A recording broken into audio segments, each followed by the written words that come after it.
मौलाए कायनात की तमाम फजीलतों में सबसे बड़ी फजीलत अगर आप देखने जाएं तो सबसे बड़ी फजीलत यह है कि अल्लाह ने उनकी पुश्त का इंतखाब फरमाया, पुश्त अनवर का। कैसे?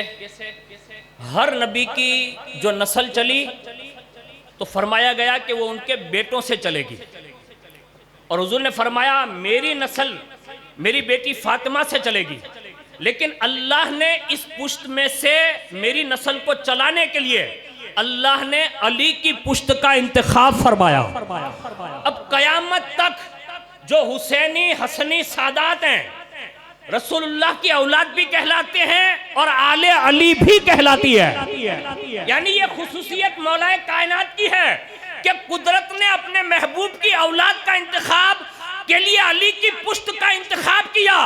तो ये मौलाए कायनात का वो शर्फ है जो रहती दुनिया तक किसी को मयस्सर नहीं, और मौला अली की मैयत में ये शर्फ अल्लाह ने रसूलुल्लाह की एक शहजादी सैयदा तैयबा ताहिरा माँ खातून जन्नत को अता फरमाई कि सबके बेटों से नस्ल चलती है, और रसूलुल्लाह का खानदान रसूलुल्लाह की बेटी फातिमा तो ज़हरा से चलता रहेगा।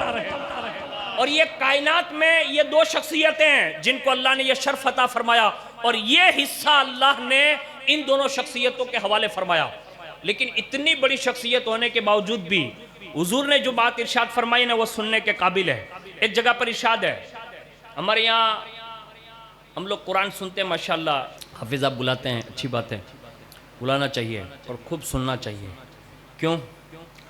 इसलिए कि जहाँ कुरान वहाँ अली, और जहाँ अली वहाँ कुरान। सुभान अल्लाह। तो जब भी सुना ना तो ये हदीस भी अपने आप में मतलब सोच लिया करो कि मैं सिर्फ कुरान नहीं सुन रहा हूँ, बल्कि ये रसूलुल्लाह की मायत में इनको कुरान को अली की मायत हासिल है, इस अंदाज में सुनो। और साथ साथ में आज की 21वीं से ये इरादे करके जाओ कि ख़ुद भी कुरान पढ़ेंगे। अभी कुरान पर जितनी बातें दुनिया सोशल मीडिया में सुनते हो और अशश करते हो ना, अब दुनिया तो कहाँ तक पहुँच गई मुझे बताने की ज़रूरत नहीं है। अब हमारी मस्जिदों तक पहुँच गई, हमारी दरगाहों तक आ गए, खानकाहों तक आ गए। अब हमारे बुजुर्गों के अकाबिरीन को बाकायदा निकालने की बातें हो रही है। अब हमें क्या करना चाहिए?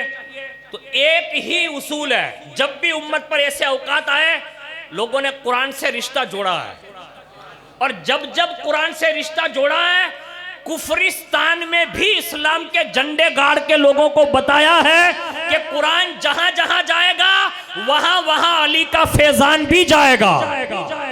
और उसकी सादा मिसाल पेश कर रहा हूं, अल्लाह करे आपको समझ में आ जाए। पहली मिसाल, हिंदुस्तान में दूसरे भी अकाबिरीन आए, लेकिन एक मौला अली का लाल आया जिसे दुनिया सैयदना मोइनुद्दीन हसन संजरी अजमेरी कहते हैं। अकेले आए लेकिन हाफिज कुरान बनकर आए। उन्होंने कुरान पढ़ा भी, समझा भी, समझाया भी। दुनिया उनका बाल बीका नहीं कर सकी, और उन्होंने ये 900 साल के बाद भी हमें ये पैगाम दिया कि अगर जमीन के अंदर रहकर भी अगर कोई दिलों पर हुकूमत कर सकता है तो वो हाफिज कुरान बनकर की जा सकती है। लेकिन कुरान से रब्त और जब्त ऐसा जोड़ना पड़ेगा, वरना हमारी और आपकी जो हालत बनी हुई है ना, ऐसे नहीं होगा। मौलाए कायनात से सुनिए, मौलाए कायनात के बारे में ये बात भी मशहूर है। अल्लाह के प्यारे हबीब सल्लल्लाहु अलैहि वसल्लम के फैज़ान से मौला अली रदी अल्लाह ताला अन्हु को ये फैज़ हासिल था। खुद इरशाद फरमाते हैं, मौला अली फरमाते हैं, अल्लाह ने मुझे इतना इल्म दिया कि मैं हर आयत का शान नुज़ूल जानता हूँ। अब ये बात ये जितने लोग बैठे हैं ना उनसे पूछिएगा, मुझसे मत पूछिएगा, हूँ तो कोरी पार्टी जमा गए और तो जातू नहीं। जितनी भी आयतें आप पढ़ते हैं या आपको कोई आयत याद हो ना तो खाली किसी से पूछ लीजिएगा कि इसका शान नुज़ूल क्या है। आदमी खामोश हो जाएगा। आप मुझसे ही पूछ लेंगे, मैं भी खामोश हो जाऊंगा। लेकिन वाह बाबे मदीनतुल इल्म फरमाते हैं हर आयत 6666 आयतें हैं, हर आयत का शान नुज़ूल याद है।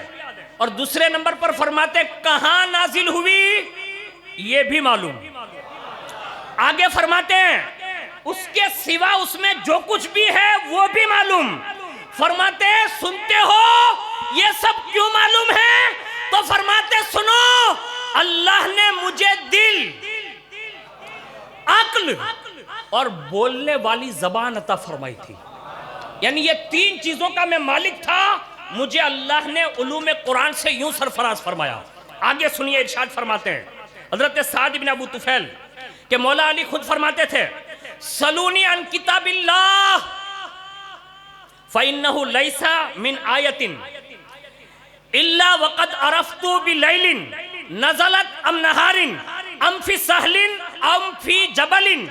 फरमाते मौला अली फरमाते हैं, जिस किसी को भी कुरान के मुताल्लिक पूछना है पूछो, क्योंकि मैं हर आयत के बारे में ऐसा ही जानता हूं कि वो रात में नाजिल हुई या दिन में। सुभान अल्लाह। फरमाते वो दिन में नाजिल हुई या रात में, यानी ये भी मालूम। आगे फरमाते वो मैदान में नाजिल हुई या पहाड़ पर, ये भी जानता हूं।